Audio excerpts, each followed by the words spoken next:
Imagine for a second that you're walking into the absolute most important job interview of your entire life. Oh, a high-stakes scenario. Yeah. Exactly. And to prepare, instead of, just being yourself, you decide to wear someone else's suit. Like a stiff, incredibly formal, super expensive suit that is just, it's like 3 sizes too big for you. That sounds terribly uncomfortable. Right. Yeah. And you walk in thinking you look incredibly impressive, but the interviewers, they take one look at you and immediately realize, like, oh, this person is hiding something. Yes, because it's entirely unnatural. I mean, it is instantly obvious that the suit does not belong to them, which, quite frankly, completely undermines their credibility before they even sit down. Exactly. And, well, that is exactly what evaluators see when test takers use these memorized templates on the TOEFL IBT. Spot on. So, welcome to today's deep dive. Our mission today is to totally master the right for an academic discussion task. We've got 2 great sources on the desk today: the official guide to the TOEFL IBT test, the Pocket Edition, and the TOEFL IBT Master Strategy Blueprint. Brilliant resources, both of them. We are really dissecting the specific mechanics of the assessment today. We need to look past the general advice and, understand the underlying rubrics. Like, what are the examiners actually looking for? Precisely what they're looking for, and crucially, the psychological and linguistic reasons why they're looking for it. Okay, so the first thing to understand about the writing section is the environment. It's strictly linear, it's non-adaptive, you cannot skip around, and you definitely cannot go back. No second chances, I'm afraid. Yeah, and when that timer starts, you have about 10 minutes total for this specific academic discussion task. And because of that immense pressure, you really have to be able to think on your feet. To think on your feet, meaning you have to rapidly adjust your strategy and make, split-second decisions while actively engaged in the task. Right, exactly. You don't get the luxury of, like, sitting back and pondering your outline for 15 minutes. You certainly don't. It's 10 minutes to read a professor's prompt, digest 2 other students' responses, formulate your own original perspective, and then type out a response of at least 100 words. Which is wild. It is.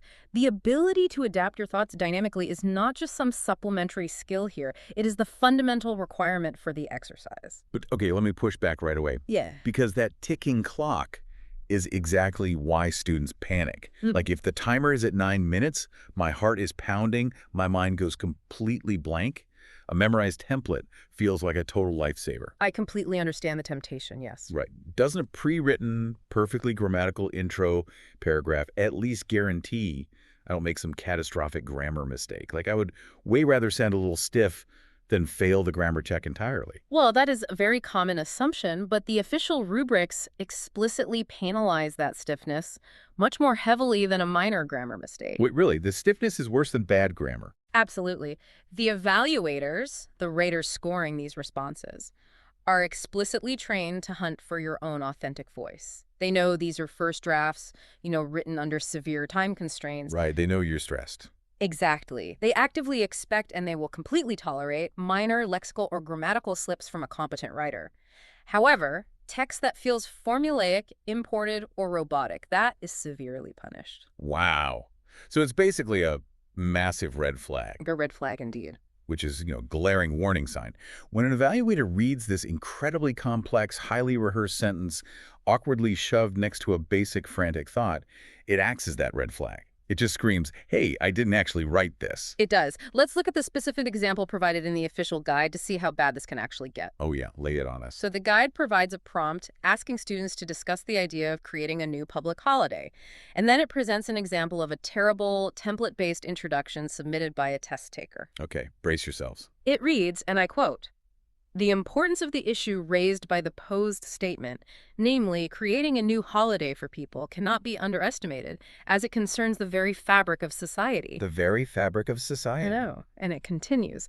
"As it stands, the issue of creating a new holiday raises profound implications for the future." For a prompt about maybe getting a 3-day weekend in October? Yeah. That is just completely absurd. It is disproportionate and frankly hollow. Notice how it uses 25 to 30 words to avoid making any actual point whatsoever. It literally says nothing. Nothing at all. The guide strictly warns that raters do not look favorably on wordy, content-free introductions or conclusions. If your response relies heavily on those empty expressions, you are likely looking at a score of 1 or 2 out of 5. Jeez. Regardless of how perfect the grammar is within that memorized chunk. Okay, so relying on that frozen template is wearing the oversized suit. The raters see right through it.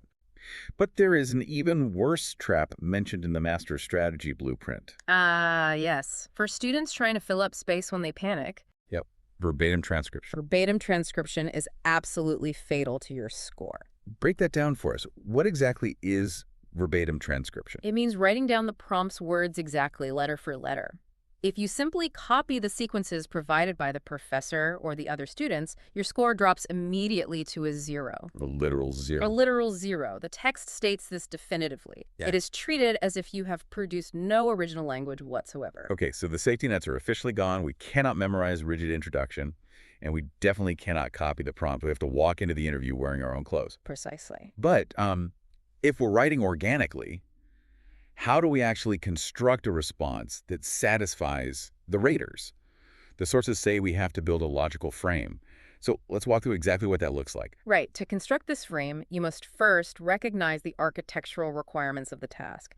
You are not writing a standalone essay in a vacuum. You are entering a pre-existing interactive message board thread. A professor poses a question, and two fictional students have already responded with opposing or differing views. So it's a conversation. Exactly. Your job is to add a structured, original perspective to that ongoing, living discussion. The sources actually give us a fantastic scenario to visualize this. The professor asks the class, like, are boarding schools or day schools better for a student's development? A classic debate. Yeah. And you have a student named Claire who posts first. She argues heavily in favor of boarding schools. She says, living with peers teaches deep companionship and, essential discipline. And then another student, Andrew, posts. Right, Andrew jumps in. He argues against boarding schools. He claims they create this isolated, high-pressure psychological bubble for the students. So as the test taker, you are now staring at this thread. You cannot ignore Claire and Andrew. You absolutely must engage with the existing frame. But you can't just copy them either. No, you cannot merely parrot their points. You must construct a logical response that actually advances the conversation. Okay, give me a concrete example of how to do that. What does a weak attempt look like versus, a strong logical frame? Well, a weak attempt would be saying something like, I agree with Claire. Boarding schools are good for discipline. Andrew is wrong about the pressure. Because that's just summarizing what they already said. Precisely. It's just summarization. A strong logical frame, however, adds new architecture. You might say, while I agree with Claire that boarding schools foster discipline, she overlooks the fact that day schools require a different, perhaps more practical kind of self-management. Ooh, like that. Because students must navigate between two distinct environments. Alternatively, you could introduce an entirely new dimension, such as the economic disparities between the two school models. Okay, and to fully develop those ideas, the sources emphasize a 100-word minimum. But here's another place I kind of want to challenge the strategy. Let's say a student knows they need to hit that 100-word mark. And instead of building this deep, thoughtful argument about economics, they just string together 100 words of incredibly complex graduate-level vocabulary. I see where you're going with this. Right. Does an impressive vocabulary mask a weak, logical frame?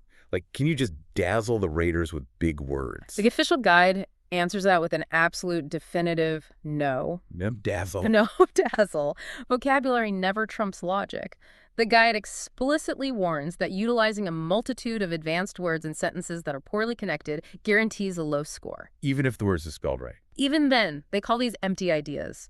A rater will always, always prefer a logically sound argument expressed in simple terms over a chaotic string of sophisticated vocabulary. So it's not just about throwing premium bricks into a pile. It's about the mortar holding them together. That is a wonderful analogy. That mortar is what the rubrics call cohesive language. Cohesive, meaning like everything sticks together. Exactly. For a text to be cohesive, the ideas must stick together clearly, acting like glue that guides the reader logically and effortlessly from one thought to the next. Okay, got it. If your 100 words are just isolated, complex vocabulary words sitting next to each other without that cohesive glue, the entire frame collapses. Let's illustrate that. A non-cohesive paragraph sounds jarring, like, boarding schools are expensive. Discipline is important. Day schools have buses. Psychological pressure hurts students. Very disjointed. Right. Those might all be valid points, but reading them feels like hitting speed bumps. Precisely. To make that cohesive, you must use transitional linking words to show relationships, contrast, or cause and effect. Give us the cohesive version. It would sound more like, although boarding schools are often criticized for being expensive, they provide unparalleled discipline. Furthermore, while day schools require daily commutes on buses, they alleviate the constant psychological pressure that can build up in a residential environment. Oh, smooth. The transition words, although, furthermore, while they're the glue. Okay, so cohesive glue keeps the paragraph from falling apart. But a structurally sound paragraph isn't enough to prove C1 or C2 proficiency, right? Which is what the top universities really want. Indeed, basic structure is just the foundation. Yeah, because you can build a sturdy brick wall with pretty basic English. To get that top score of 5, raters are looking for how you manipulate the language itself.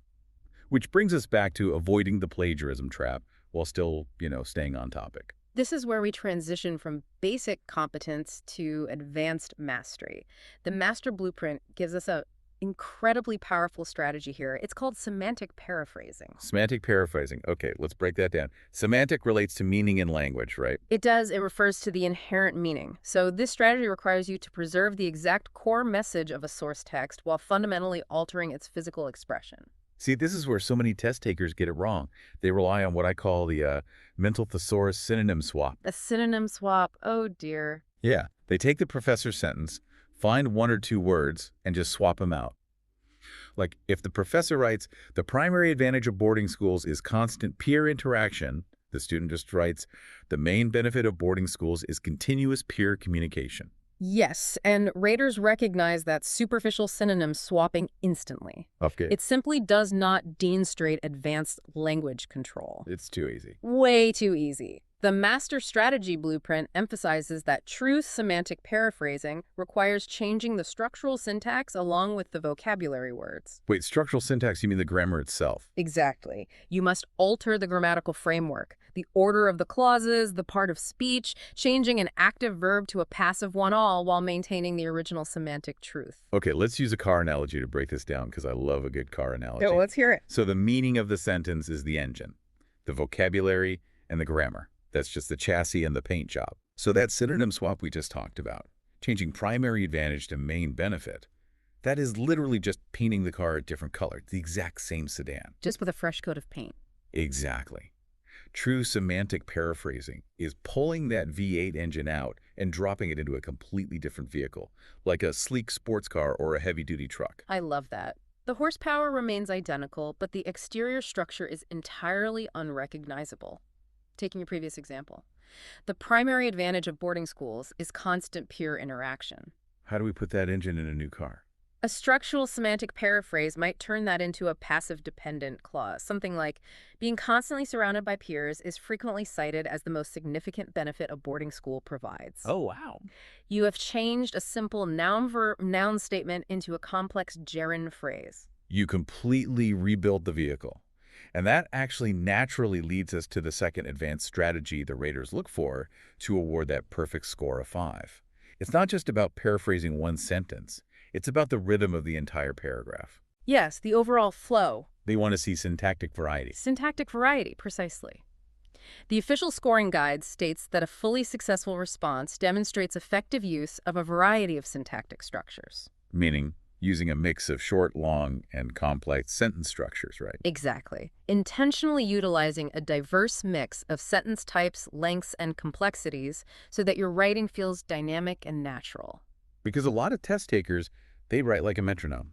Just tick, tick, tick, subject, verb, object, subject, verb, object. It's very repetitive. Super repetitive. Like, I agree with Claire, boarding schools are good. They teach discipline. Students learn to work together. This helps them in the future. Every sentence is exactly like 4 to 6 words long. It creates a robotic drone. And when you write like that, you are signaling to the rater that your capacity to manipulate English is highly limited. Which is not what a C1 or C2 student does. Not at all. To demonstrate proficiency, you must mix statements with the occasional rhetorical question. You should employ conditional clauses.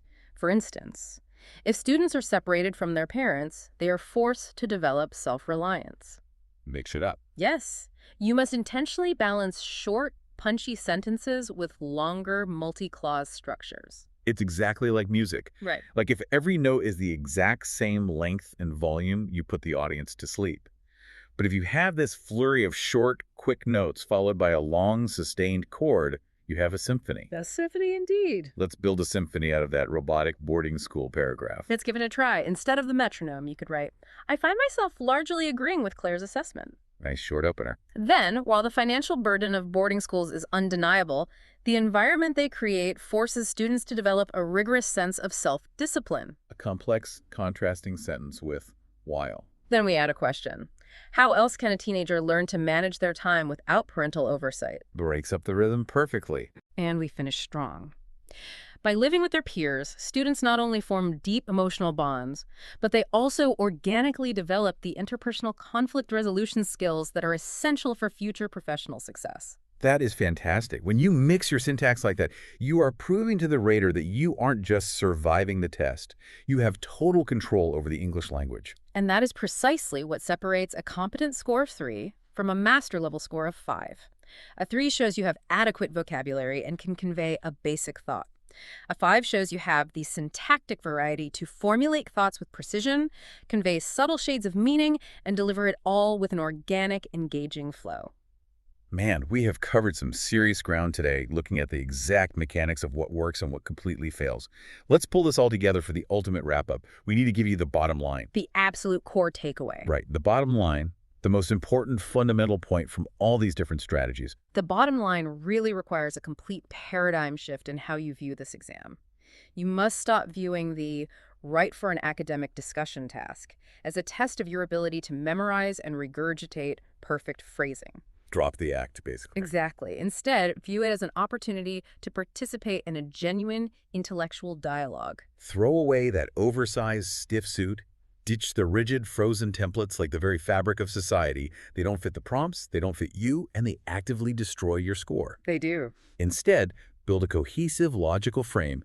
Actually read what the professor, Claire, and Andrew wrote and respond to it organically. Ensure you surpass the 100-word threshold, but do so with meaningful development of a single solid idea, rather than relying on, well, empty, repetitive filler.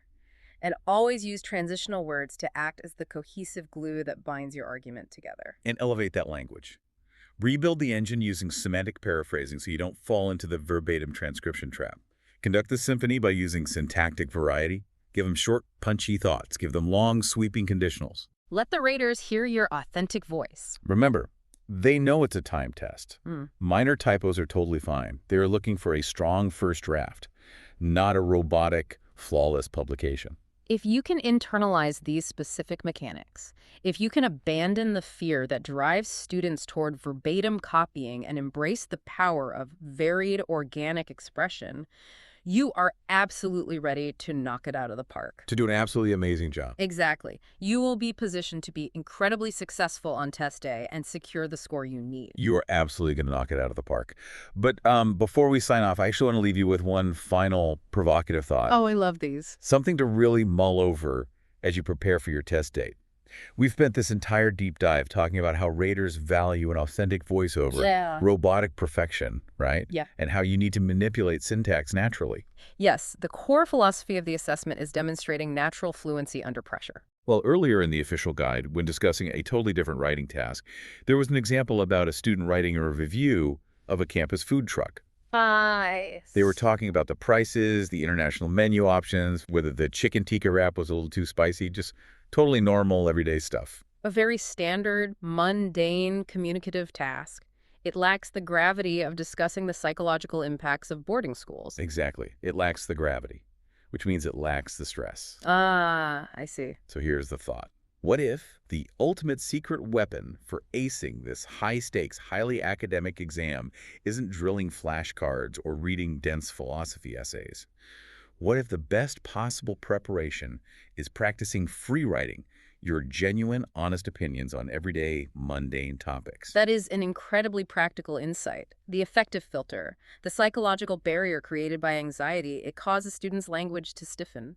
By writing reviews of food trucks or just emailing a friend about a frustrating movie you just watched, you lower that filter. You're not trying to impress anyone. Exactly. You are forced to use your organic voice because the topic naturally demands it. Furthermore, you will naturally employ syntactic variety because you are relaxed enough to just let the language flow. Yes. You aren't worried about sounding like a scholar. You just want to explain why the taco is way overpriced. If you practice being genuinely yourself and writing on low-stakes topics, you build a muscle memory of organic expression. It becomes second nature. Right. Then, when the timer starts on test day, you won't feel the overwhelming urge to panic and put on someone else's oversized suit. You'll just wear your own clothes. You'll just be you.